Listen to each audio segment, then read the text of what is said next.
Make sure you guys hit the subscribe button if you guys are enjoying the content that we're throwing up. And make sure you guys hit the like button if you enjoy the video. And yeah, let's begin. What's going on, guys? This is Rob, and that trailer music for Shang Chi absolutely slaps. Dude, it is so good. It reminds me of Wu-Tang Clan from back in the day, right? Like, I wouldn't be surprised if the soundtrack was by the RZA. It was amazing. But we don't have enough time, or I would need more time to make a proper Shang Chi explained video. So we'll do that video like once the trailer or once the movie actually releases. For right now, we'll cover his origin story, right? And I think that'll suffice it enough to give you guys a good idea of who Shang-Chi is and what he's about. So with Shang-Chi's origin story, it originally comes out of what was called Marvel's Special Edition back in the 1970s. Now, the idea behind this is that one is written by Steve Englehart and drawn by Jim Starlin. But one of the things to understand, Shang-Chi was created as a result of the Kung Fu popularity in the 70s. You can even kind of go back and look at like Akira Kurosawa films, but those were more artistic in nature. Kung Fu didn't really hit mainstream here in the States until Enter the Dragon, right? Like the first real major Kung Fu blockbuster film that was backed by Warner Brothers. It was huge when it came out. Of course, it made sense for Marvel to kind of build on top of that and say, well, let's release a comic book series based on this. And so what Marvel did here is they ended up getting the rights to a character or several characters created by Sax Rohmer named Fu Manchu, along with a handful of others. Now, their original idea was to basically do a comic adaptation of the Kung Fu show with David Carradine. That didn't happen. Of course, that just wasn't a possibility, right? I mean, if you're Warner Brothers and you own DC Comics, why would you let a comic book competitor create an adaptation of your product? DC would be the ones to do it, you would expect. And so the result of this is that we end up getting Shang-Chi as he's depicted here, right? Now, when the story opens up, you've basically got Shang-Chi just fighting a whole bunch of guys here, right? And able to overpower them pretty readily. But for the most part, we actually end up kind of sidetracking from that for a second. And we have a few things that go on where he talks about how he's the son of Fu Manchu and how he kind of narrates his own movements, right? Now, the reason why this was done and why it was written this way is because with Kung Fu being so popular, it made perfect sense that Marvel would do their best to kind of throw in an understanding of what Kung Fu was about. Now, they weren't really getting super philosophical about it, and it really wouldn't even be until later with Shang-Chi that you would get philosophical with regards to how it is that he depicts or how he sees himself and how he sees Kung Fu. But for the most part, he talks about things like kind of throwing his weight forward in order to overcome the sword of a samurai, different things along those lines, right? So it's almost kind of a step-by-step guide in comic book form, sort of an ad hoc version of how to like actually function in the realm of using Kung Fu. And so what we end up getting here is kind of this flashback, right? When he says that he's the son of Fu Manchu, we get this flashback where you basically have Shang-Chi brought before his father. Now, the crazy thing about this is that his father basically tells him that for the last 19 years, he's essentially been raised in isolation. He's been trained by multiple Kung Fu masters in the Kung Fu martial art itself, right? His mind has been trained. It's been honed. The reality of this is he's just been turned into an assassin. And so what ends up happening is you have Fu Manchu, his father, who basically tells him, I need you to go out into the world and I need you to kill a guy, right? I need you to destroy somebody by the name of Dr. Petrie. And the reason behind this, or at least the reasoning he offers, is that Fu Manchu kind of presents himself as this guy who's looking to consolidate all the world's problems. And this is one of the things that was so interesting about the way that he was originally depicted is, on one hand, you could look at him and you could say, okay, so this guy basically wants to dominate the world. And you could see that as inherently bad. But then you can kind of look at the world as it exists and say, okay, so like people have freedom in the world, but look at what people have done with the freedom they have. So is it really a good thing? If you give people the ability to live their lives as they see fit, then given the way in which the world exists and the lives that people live, they'll basically live their lives in a selfish manner and they won't much care about anybody else, right? So people will inherently make the world worse. And so it's one of these things where it's kind of like, okay, so like if you take freedom away from people and you force them to live a certain way, but the way in which you force them to live actually makes the world better, is stripping people of their freedom an inherently bad thing. And it's one of the cool things because, like an emotional reaction to that is, well, of course it's a bad thing. But if you sit down and you think about it logically and rationally, that is like, I mean, maybe not. Like maybe it's not necessarily a bad thing, right? I sound like a dictator. I'm gonna conquer the United States, everyone.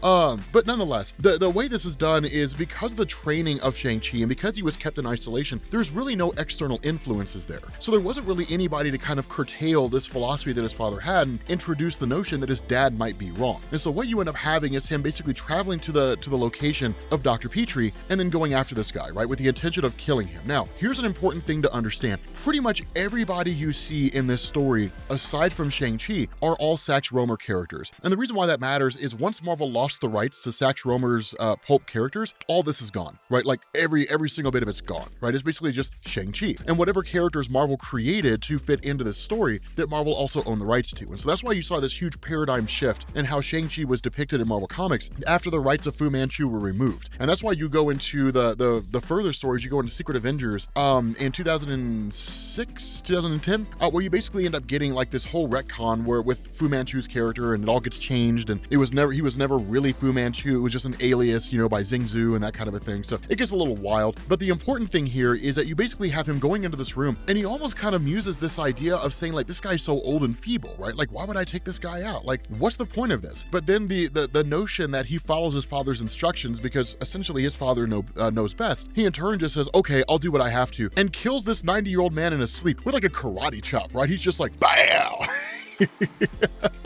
And that's the end of Dr. Petrie, right? Curtains for this 90-year-old man. Now, as soon as he leaves, he's immediately met by Sir Dennis Nayland Smith, who again is also a Sax Rohmer character, and he immediately stops him. Now, normally Shang-Chi, and one of the things that's kind of given to us here is that Shang-Chi is one of these guys where he's not like perfect, right? But he is exceedingly aware of his surroundings. And so if he had been paying attention and he hadn't really been, focused on the idea that like he killed a 90-year-old man, then in turn he would have heard like the wheelchair squeaking, or he would have heard this guy breathing or something like that, and he would have picked up on the fact that somebody was there, right? And he would have kept his guard up. Such as it was, he let his guard down due to distraction and was basically taken unawares by Nayland Smith, right? And so Shang-Chi is able to disarm him and then just kind of, looks, basically walks away, like mission done, goes to leave. But then he sticks around and he watches as Nayland goes and basically kind of muses with Petrie, right? Looks at him and just talks about, like we've had a great friendship and we had a great run and I failed you, I was supposed to keep you alive and I couldn't do it. And while Shang-Chi is watching all of this, he comes to this realization that maybe he was wrong here. And he even kind of goes as far as to say like, why do you weep for this man? This man was such an evil man, right? He was such an evil person. He was a foe of world peace. And that's when like Nayland Smith is like, no, you got it all wrong, Home Slice. Like your dad is the bad guy, right? Like Fu Manchu is the villain, right? He's the bad guy who's doing all these things, right? The reality is I've been fighting this guy since I first encountered him in Burma in 1911. And I've just been facing off against him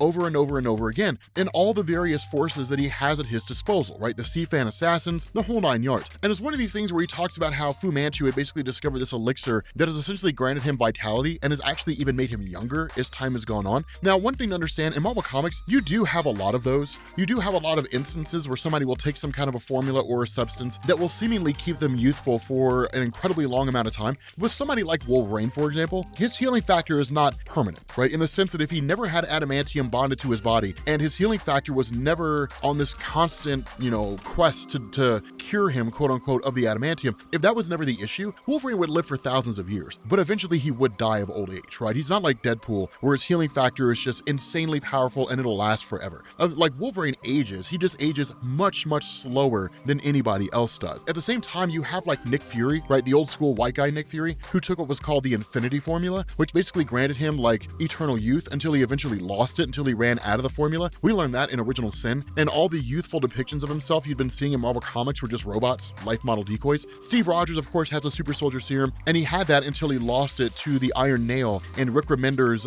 Captain America run. So you have these instances where people discover a form of magic or some kind of a formula or something like that basically grants them eternal youth. But nonetheless, the whole point here is that when this guy Nayland was facing off against Fu Manchu over and over again, that he ended up coming into contact with a United States agent named Tony McKay. Now, this is not to be confused with U.S. agent, it's just a U.S. agent.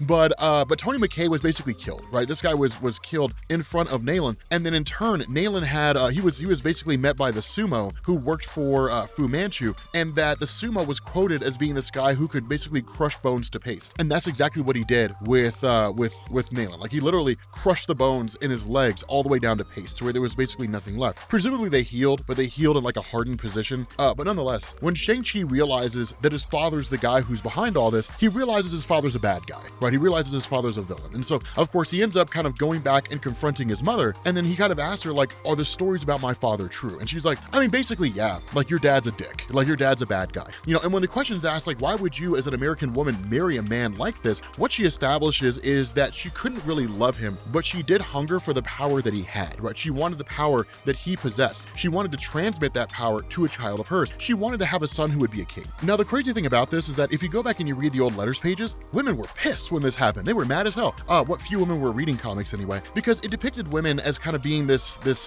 group out there that were basically gunning for any measure of power or money as much as they can, regardless of the price that they pay, right? Even sacrificing themselves in order to attain power or money. Now, the reality is this story was written from, or at least to a degree, was written from the perspective of how like another culture would see American women. And again, kind of my own little take here. It seems relatively accurate in terms of how other countries would view American women, right? American women are a lot more aggressive, right? They're a lot more like, I'm gonna get out there and I'm gonna do my thing, right? A lot more independent, which is not a bad thing. But if you are a person who lives in a country whereby women in your country, due to the societal standards and even just the philosophies in which they live, or even choose to live, depending on what kind of country you're talking about, where they're more docile and they're less aggressive, where they kind of just go with the flow, or they're not necessarily out there, being hyper independent, you would see that as something that seems kind of wrong or something incorrect. Again, it's just a cultural thing. But the whole notion behind this is that she simply wanted the power that came with being able to say that she had a son who was a king. And so ultimately, when he picks up on this, that's when you kind of pick up in the current moment, where he's going after all these forces of Fu Manchu, right? Taking all these guys on, fighting all these different guys and so on. And for the most part, he overcomes them quite readily. Now, the funny thing about this and the way that it was done, while the story was not necessarily indicative of I guess it was really an incomplete movie, but like The Game of Death from Bruce Lee, right? Like, A Warrior's Journey, The Game of Death. While it wasn't necessarily done like that, because that really hadn't been released, by the time, at the point this story had come out, it's very similar to it. In the sense that you have Shang Chi fighting his way through his father's castle and facing off against these various individuals, all of whom have different fighting styles. Now, the truth about it is that it really was designed in a lot of ways to mirror the Enter the Dragon film, in the sense of like an almost tournament-esque situation, working his way up to like the main bad guy. But regardless of how you slice it, he basically manages to cut his way through each one of these guys and overpower them. And this is really kind of Marvel just showing us what Shang-Chi was capable of, that he wasn't limited in the sense that like he can fight somebody who knows Kung Fu and he can't really like counter or fight anybody else. It's designed to show his prowess, right? Using whatever he can to his advantage. And that's the kind of stuff that you see him talking about here, right? Like the sumo is stunned, I seize my advantage, and his cue like striking Cobra, and that's kind of it. It's one of these things where you see him saying stuff like the sumo is stunned, so I seize the advantage, right? That kind of a thing. Just kind of using the different situations and so on to his advantage, and ultimately coming out on top. And he does this over and over again, right? Facing off against various forces that are all basically being used by Fu Manchu, including like a giant gorilla, right? Which is really kind of crazy here. Now, ultimately, once he gets to Fu Manchu himself, there's not really a fight here. And the reason why is because this was the introductory issue, and the truth is that Marvel didn't know if it would succeed. And so one of the rules when it came to Marvel Comics back during the 1970s is that throw out a story and then give it an open ending and see whether or not people want more. And the letters pages indicated that they did. And so that's why you saw the Marvel Special Edition series running for 2 more issues with 16 and 17, and then Marvel just rebranded it, right, to The Master of Kung Fu starring Shang-Chi, which made sense, right? It was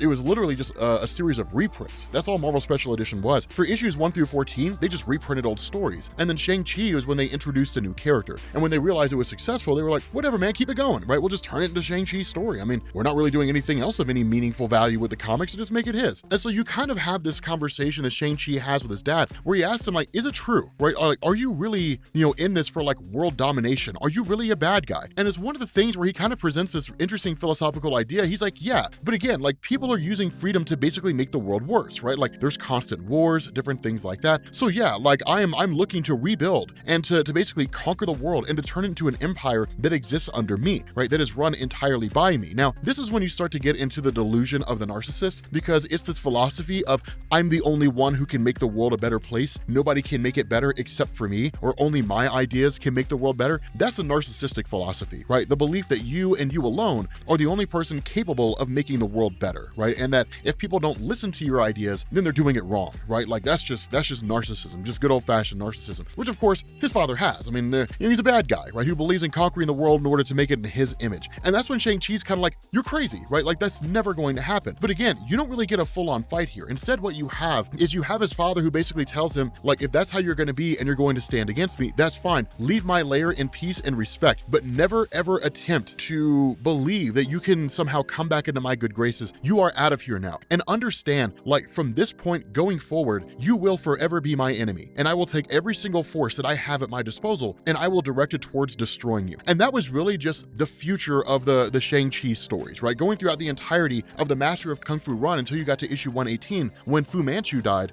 it was him just fighting all all the various forces of Fu Manchu. And that was basically it, right? That was really all the story was. They were interesting. I mean, it depends on which ones you were talking about. They were kind of cool. But that's where the story picks up, because from now, it's him just kind of going out into the world and just kind of understanding how it all works and learning about it all and coming across new characters and teams and heroes and things like that. But with that being said, guys, we're going to bring this video to an end. If you are new here to Comics Explained, make sure you guys hit the sub button to become part of the Rob Corps. If you guys enjoyed this video, make sure you drop a like, and I will catch you all later. Peace.